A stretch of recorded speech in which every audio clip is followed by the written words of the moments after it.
नाज़रीन, हिन वक्त असां बुलड़ी शाह करीम के इलाइक़े सैद मतो में मौजूद आहियूं, जिते मज़दूरनि जो आलमी ॾियारो मल्हायो पियो वञे। हारी यूनियन जे तरफ़ां मज़दूरनि जो आलमी ॾियारो मल्हायो पियो वञे। वधीक हिननि जो छा चवणु आहे, अचो त हिननि जे ज़ुबानी ॿुधूं। जी त अॼु शिकागो जे हवाले सां वॾो आलमी तारीख़ी ॾींहुं आहे।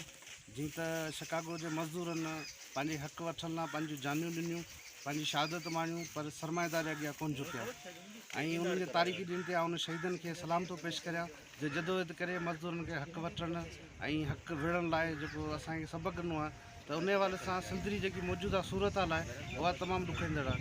असां अॼु मज़दूरनि जे आलमी ॾींहं ते योम मई जे शहीदनि खे सुर्ख सलाम पेश करियूं था।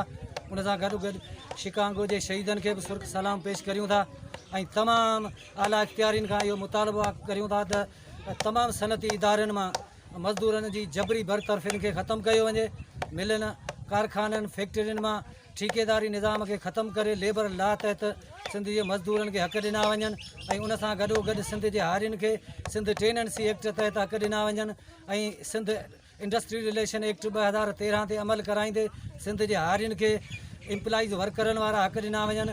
खेनि रजिस्ट्रेशन कयो वञे, खेनि वर्क स्कॉलरशिप सां गॾोगॾु डेथ ग्रांट, मेडिकल अलाउंस ऐं ॿियूं खोड़ सारियूं सभई मुरादूं ॾिनियूं वञनि।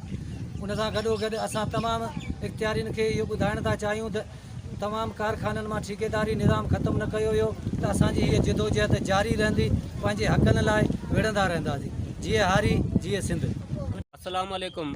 असां मज़दूरनि जे आलमी ॾींहं ते असां 1 मई जे शहीद मज़दूरनि खे सुर्ख सलाम पेश करियूं था। ऐं उन सां गॾोगॾु असां मुतालबो करियूं था त मुल्क मां ठेकेदारी सिस्टम ख़तमु करियो, मज़दूरनि खे हक़ ॾिना वञनि, हारियुनि ते ज़ुल्म बंदि कयो वञे। अस्सलाम वालेकुम। मज़दूरनि जे आलमी ॾींहं ते असां 1 मई जे शहीदनि खे सुर्ख सलाम पेश करियूं था। उन सां गॾोगॾु मज़दूरनि खे हक़ ॾिना वञनि, ठेकेदारी निज़ाम ख़तमु कयो वञे। आहियां विक्की सोलंकी, लाल न्यूज़, बुलड़ी शाह करीम।